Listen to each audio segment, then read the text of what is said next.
Juana la Loca became Queen of Castile in 1504, a little bit before the death of her mother, La Reina Católica Isabella I. She was also sister to Catherine of Aragon, Queen of England, and wife of Henry VIII. What does Juana la Loca have to do with Los Tainos? Well, she co authored Las Leyes de Burgos of 1512, which were the first set of laws ever put together to govern the lives of Native Americans. And I'm sure that many of you have heard of Las Leyes de Burgos or Laws of Burgos. But do you know what they actually said? It was a set of 35 laws. And at the beginning of them, they share the reasoning behind the creation of these laws. We know that it was El Sermón of Fray Antón Montesino on December 21st, 1511, that got the ball rolling in the creation of these laws. But the monarchs also gave their own reasoning as to why these laws needed to be made. At the beginning of these set of laws, they expressed their great disappointment that 20 years after the conquest, the natives were still not Catholic. They were very clear in their belief that the natives were idle and full of vice, and they chalked this up to their belief that the Tainos didn't have a concept of work. So that's what caused the problem. The laws of Burgos lets us see into the structure that the Spanish were creating at the beginning of the conquest. They had the natives go back and forth between working at the Spanish estates and going back to their villages. In the Leyes de Burgos, we see the monarchs complaining that because the natives went back and forth, they weren't fully immersed in the Catholic faith. So once they left back to their villages, they would just go right back to their traditional way of life, thus preventing the complete immersion into Catholicism. The Spanish did develop a system of checks and balances, we can say, of accountability. They had a visitor that would visit the different yucayekes or towns to remind the natives that they needed to abandon their own belief system and accept the Spanish. In La Leyes de Burgos, we get to see that the natives didn't care for this person and they would continuously tell him to run off. Even though Fray Antón Montesino's sermon was designed to get the Spanish to rethink what they were doing with the Tainos, it backfired terribly because the laws of Burgos cemented the fact that the indigenous people belonged to the Spanish. And so they were ordered to relocate and have their entire villages transported to settlements of the Spanish because they reasoned that being closer to the Spanish, one, would allow them to absorb the Catholic faith easily.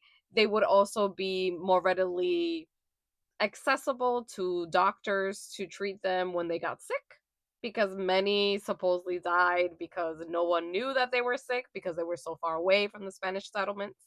They would also be spared the hardships of going from their village to the Spanish estates in order to get the gold from the mines.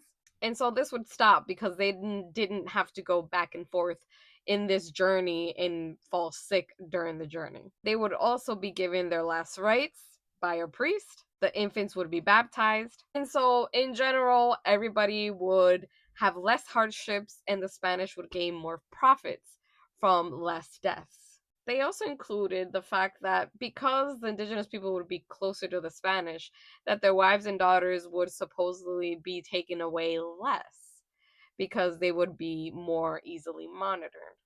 So the very first law states that for every 50 natives, a lodging, o un bohío, and this is the first time we see a Native American word in a law that came from a European country. So for every 50 natives, a lodging, o un bohío of 30 by 15 feet had to be built. They also were required to plant 3,000 mounds of yucca, 2,000 of batatas, 250 plantas de ají, and 50 plants of sorabe or cotton. After being forced to move their villages next to the Spanish, their encomendero was required to give them a bushel of corn, a dozen hens, and a rooster, and they were allowed to keep the chicken and the eggs as their own property. The law also made it clear that these items were personal property of the natives and that the Spanish could not sell them or take them away. They even said it was hereditary. Natives could leave these items to their children. But if the natives or the Taino left these items, abandoned them, and ran off, the Spanish encomendero could take over these items. And in order to enforce this law, this particular law also ordered for all of their villages to be burned. As the law itself says, this is so they will have no reason to return. The second law just commanded the admiral, who in this time was Diego Colon, to remove the natives in a way that was less harmful to them. Law number 3 had to do with the church. They were ordered to build a church nearby so that the natives could be called by the church bell to hear mass. They were also ordered to erect the image, quote unquote, Our Lady, and they were to be called to the church at night to recite la Ave Maria, el Padre Nuestro, el Credo y la Salve Regina. They also wanted the Father to be clearly heard because they wanted this priest to also hear the natives to make sure that they were learning these prayers correctly. Something that I learned from this particular law was that the Tainos were giving an hour to rest before this bell was supposed to be rung so that they wouldn't be so tired when they went to Mass. But the crown also saw the benefit of this hour of rest and used it as punishment. So if the native deliberately decided not to come to Mass after hearing this bell, the next day they were then not given an hour of rest, but still had to go to Mass. They wanted this to also happen in the morning, but not have the natives get up earlier for this Mass, but just to get up a normal time, full daylight, but still go to Mass before going to work. The fourth law was designed to see how much the natives were learning the Christian faith. Someone was supposed to examine them or give them a test every 2 weeks because they were supposed to learn the 10 Commandments, the 7 deadly sins, and the articles of faith to those who they thought had the capacity to learn, but that everything should be done, quote, with great love and gentleness, unquote. And there was a punishment for not doing this particular law. And it was to be charged or fined 6 gold pesos. For law number 5, the crown says that they've been informed that most of the people on the island are not hearing Mass. So they are ordering for churches to be built. And to incentivize the natives to go to Mass, they're supposed to be giving meat on these days, on the Sundays and the feast days. And they state that if there's no way to build a church for multiple estates, that each estate needs to still get their natives together, still say Mass, and still give them meat. And the penalty for this would be 10 gold pesos. Law number 6 just says that the natives should not travel more than a league to hear Mass. Law number 7 orders the local priest to collect the teeth, or el diezmo as we know it in Spanish, from the estates in order to maintain a priest at whatever church is built, and to also provide confession. Law number 8 simply says that at mines where there is sufficient natives working, that a church needs to be built there as well. And all of these laws had some sort of penalty attached to it for those of the Spanish who didn't obey. The 9th law I found interesting because it commanded that if an encomendero had a certain amount of natives, that he needed to have a certain amount of young boys who were taught to read and write, so that this young boy could then teach the other Tainos about the faith. And if he didn't do this, then he was going to be charged by the visitor the money needed in order to teach these boys and the other Tainos how to read and write, and also the faith. And this particular law lets us know that some of the native boys were being used as pages. And a page boy was a servant who normally was of royal blood, and they were taught how to be a nobleman through this service. So the crown is like, yeah, you can keep using them in this way, but you have to teach them how to read and write, how to be Catholics, because this is the whole point. The whole point is for them to convert. If they fail to do so, they would have the young boy taken and given to another because they just wanted the native souls to be saved. The 10th law just enshrined the right of the natives to be given last rites, to be taken care of when they were sick, spiritually, not physically. the right to receive confession and to be buried with dignity. If you'll recall, it was native custom to throw people into the savannah, let them melt away, and then collect the bones to be taken to the homes or the bohíos and kept there. They didn't do this with everyone. The way you were buried had a lot to do with your social status. And there were penalties for the Spanish who didn't obey this as well. Law number 11 spoke a lot about not using the natives as donkeys to carry anybody's personal effects. They could carry their own, but nothing from the Spanish. Law number 12 required infants to be baptized within a week of their birth. Law number 13 described the process of getting gold, but it also described the rights of the natives to rest. So the natives were to be used for 5 months out of the year to extract gold from the gold mines. At the end of those 5 months, the natives had the right to rest for 40 days.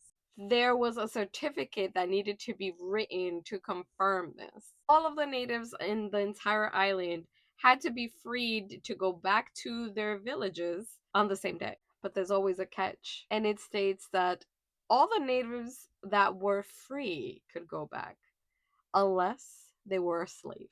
Those 40 days of freedom were supposed to be used for indoctrination, but as a slave, the master could use them as they wished. Law number 14 says that the crown has been informed that the areitos were particularly important to the Tainos, and that they were to be allowed to perform their areitos on Sundays, feast days, and work days as long as it didn't interfere with their other work. Law number 15 ordered the encomenderos to feed their natives. They needed to give them a continuous supply of cassave, ajes or batatas, and ajís. And the penalty for disobeying this was 2 pesos, 2 gold pesos. Law number 16 reveals that the natives continued on with their practices, in particular, having more than one wife. This law says that the natives have to be reminded that they cannot have more than one wife, they have to marry just one woman, and they cannot abandon her. And if the encomendero felt that that particular Taino understood and could carry a matrimony and a household, that they should be encouraged to marry. And they could marry the wife of their choice. And they made a very clear point that this was mainly the caciques, because the caciques were still marrying or having more than one wife. Law 17 was what the Franciscan monks won in the discussion or the council that was formed to make the Laws of Burgos. In this particular law, the Franciscan monks were given the right to educate the sons of the caciques. And it states that the boys who are of age 13 and under shall be given to the friars of the Order of St. Francis, so that the friars can teach them to read and write and all the things of the Holy Catholic faith. They shall keep them for 4 years, and then return them to the person who has them under their command. Law 18 was hard to read, because it states that pregnant women who were on their 4th month or beyond could not work in the mines. Which means that for the past 20 years, pregnant women were forced to work the mines and were given no consideration whatsoever. It says that they should plant and keep to the estates, doing household tasks like making cassave, cooking and weeding until she bears her child, and then she will nurse it or shall nurse it for 3 years. But all of this time, it states, she shall not be sent to the mines or to plant or doing anything else that will be harmful to the infant. This had 3 levels of fines if disobeyed. The first level was 6 gold pesos. The second offense was the woman and her infant would be taken away from the encomendero and given to another encomendero. And the third offense, the woman, her husband, and 6 other Indians would be taken away from this encomendero. Law number 19 was also interesting to me because it showed multiple things that were going on, multiple practices. It literally orders that every Taino should be given a hammock. Hammock, hamaca, being a Taino word, which we all know what a hammock is. They were supposed to be provided with a hammock within 12 months of service because they shouldn't be sleeping on the floor, which was something traditional for the Tainos. But the law continues to say that since the natives had the custom of exchanging anything they got for something else, they were ordered to not exchange the hammocks for anything. And the person who would supervise this would be the visitor assigned by the crown and Diego Colon, who was the admiral at the time. And this visitor had to admonish or had to call out the natives for exchanging their hammocks. And in this particular case, it was the native who would be punished for exchanging the hammock for something else. But this was part of their normal commercial practice. They had a bartering system. So anything they obtained, they quickly would exchange for other things. And since it seems like they did not value that much sleeping in a hammock, they seem to have preferred the floor, they would quickly just get rid of the hammock for something else that they wanted. Law number 20 was very specific. It said that the encomendero had to give each native un peso, a gold peso, in order to cover the cost of clothing. And the visitor had to make sure that the native was provided with this money in order to clothe them. If the encomendero didn't provide it, then the visitor would force the encomendero to provide it. They did have something a little bit extra in here, stating that the chiefs or the caciques y sus esposas should be given special clothing, different from the other natives. So they were giving a little bit more consideration. Law 21 has a very particular and different punishment because this law concerned the taking of Tainos that didn't belong to you. So this law stated that if you took someone else's natives, you would lose one of your own. But if you didn't have any Indians, the first fine would be of 6 gold castellanos. You did it again, it would be 12. If you did it a third time, it would be double the fine. And if you did it a fourth time, it would be 100 lashes for you. Law 22 shows us how much the Spanish respected social status. Because in this law, they commanded the caciques to be given their own servants. For a cacique who had 40 Tainos under his command, he would get 2 servants. If he had 70, 3. If he had between 100 and 150 people under him, he would get 6 servants. But after that amount, he wouldn't get any more, no matter how many people he had. It also stated that the caciques and his wife were not to be used in labor or in extracting gold, but that instead the visitors who were supposed to be monitoring this situation were supposed to be teaching the caciques and his wife far better the terms of the faith than the other Tainos. Law 23 was more of like a vital statistics law. They were supposed to report to the visitor. The encomenderos were supposed to report to the visitor any Taino who was born or died within 10 days of the event. He had to write down who the encomendero was, the name of the child or the person who had died, and this complete record he had to then take to the founding or where they went to process the gold so that they could know the population increase and decrease. And this information, this book was then sent to the crown when they sent the gold to Spain. Law 24. Anyone who beat a native with sticks or whipped him or called him a dog or dressed him in any other way that wasn't by his given name would be punished with a fine. But in the case of a native who needed punishment, the correct way to do this was to bring the Taino to the visitor and have the visitor give the appropriate punishment. Law number 25 shows an interesting side to this whole encomienda system. Because here the crown says, we've been informed that you're using our natives as commercial tools. And this is a disservice to the crown. In other words, they got wind that the Spanish settlers were using the natives for their own commercial profit. So in order to cut this out, The crown here says that they, the settlers, now had to bring a third of their natives to the gold mines. The only ones that were free from this law was La Sabana and Villanueva de Yaquimo, because these settlements were so far away from the mines that it didn't make any sense to walk all that distance or transport themselves all that distance. They instead were commanded to provide sustenance in other forms, be it with yuca, and that included the manufacturing of hammocks, of cotton shirts, raising pigs, and other activities that would benefit the entire island. Law 26 piggybacks on Law 25, saying that if any encomendero lives too far away from a mine, that they didn't have to send their natives, but they had to contribute in some other way.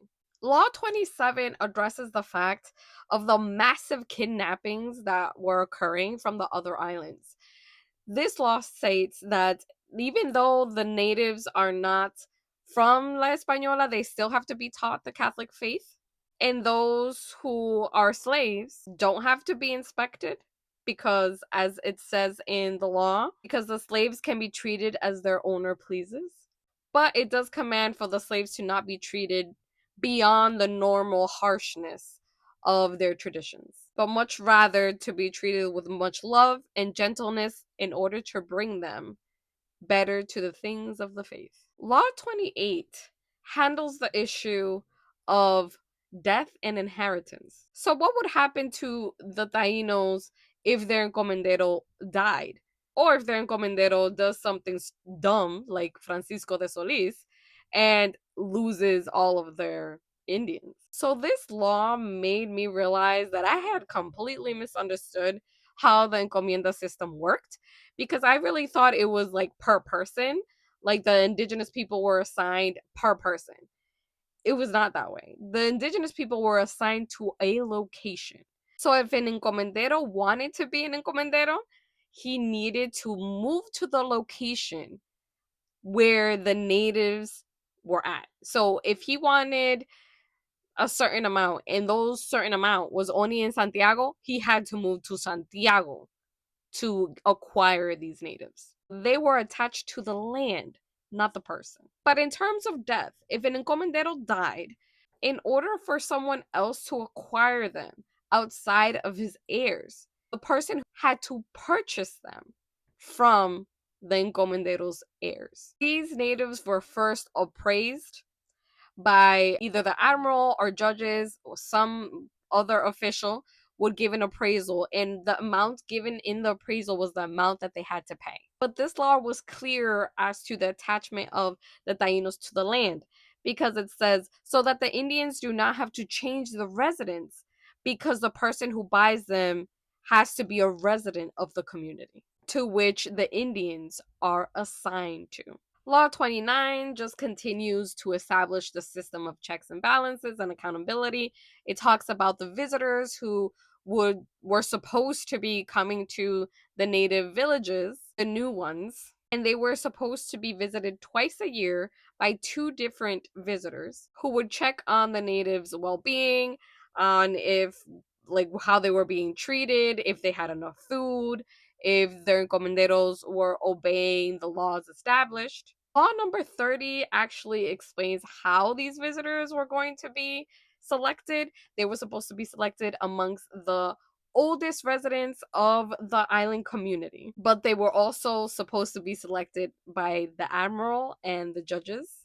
And as part of their pay for these services in this office, they were to be given natives or Tainos to serve them. If they did not fulfill their official duties as they should have, the natives would be taken away. Law 31 just reiterates the fact that the visitors are obliged to inspect twice a year all the places where the natives are located, and that they also have to inspect differently. So if one person inspected at the beginning of the year, it's the other person who inspects in the middle of the year. And this was supposedly to hold everybody accountable. Law number 32 states that the visitor can't keep natives that are not his. If he finds a runaway or any other situation, he has to find out who the master is, return the native. If he cannot find the master, he needs to give the native to someone else for safekeeping. Law 33 states that the visitor has to keep a copy of these laws in his possession. Law 34 establishes the residencies for the visitors. So in Spanish culture, all officials were exposed to a residency. A residency was a trial that happened after the official ended his official duties, where everything he did was questioned and scrutinized. So the visitors would get their residencies or sus residencias every 2 years. The last law, law number 35, no resident of the island of Española can have more than 150 natives encomendados, nor less than 40. And these laws were sealed on December 27th, 1512. Juana la Loca and her father determined that there were a couple of things missing from the Leyes de Burgos, and they made an amendment a couple of months later. And these amendments continue the social establishment of the natives among the fabric of Spanish society. Because the First Amendment says that married women do not have to go to the mines unless they want to or unless their husband says so. But instead, that these women would be obligated to attend their own households or work in the Spanish household for a wage. And a reminder to continue to follow the laws about pregnant women. And this law contained also a punishment for not following it. The second law said that children were under the command of their parents, not their encomendero, and that a child under the age of 14 had to do appropriate child work like weeding and working on their parents' estates, and that children above the age of 14 will continue to be under the authority of their parents until they are of age or they get married. If there was an orphan, though, things changed a little bit. They could be employed, but they had to be employed in things that wouldn't damage their health. They also had to be paid. And if any of the boys wanted to learn a trade, he was free to do so. It shouldn't be forced to work in anything else except learning his trade. The third law in these amendments is a bit curious because it talks only about native women who are unmarried, and it says that they continue to be under the authority of their parents and will work with them on their land, or if by the agreement of the parents they could work somewhere else, that was fine. But if these women were orphans, they were to be assigned to other native women to watch over them. And if there was no other native woman on this particular state, they needed to be treated well and given a wage. And the last amendment says that within 2 years, the natives, all of the natives, should wear clothes. And they wrap this up with a bow. And they say that they hope that by associating with the Christians and indoctrinating them in the faith, that the Indians will become so apt and ready to become Christians, so civilized and educated, that they will be able to govern themselves and lead the life, the kind of life that the Christians lead.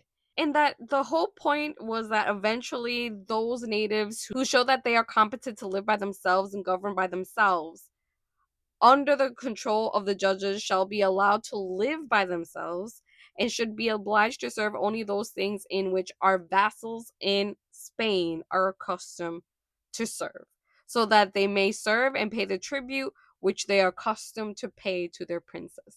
As a whole, the Leyes de Burgos were designed in an idealistic way. They believed that these laws would be respected, would be followed, and that the lives of the natives would improve.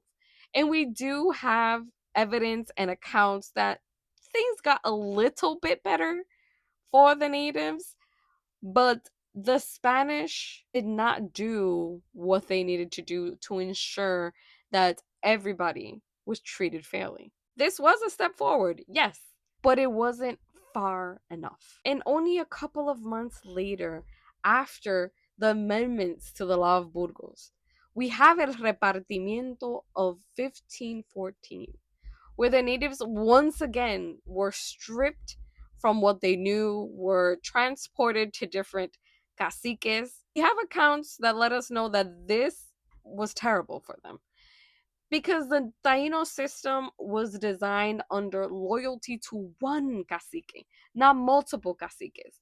And this is what the Spanish didn't understand. They thought that, okay, well, if we control the caciques, we control the people.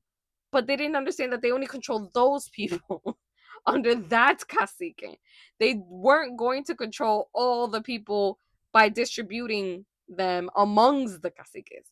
Once you took a native, once you took a Taino from his cacique to another one, he no longer had loyalty. And this was part of the problem as to why the Tainos weren't able to fight off the Spanish. Their loyalty was not as a whole group, they didn't see themselves as a nation, it was to their particular cacique. That is the person that they were loyal to. So when they began to disrupt this system, to take one group of people and put them with another cacique, the Spanish themselves were dismantling the only thing that was going to work. Unknowingly, of course, they didn't know that this was messing everything up.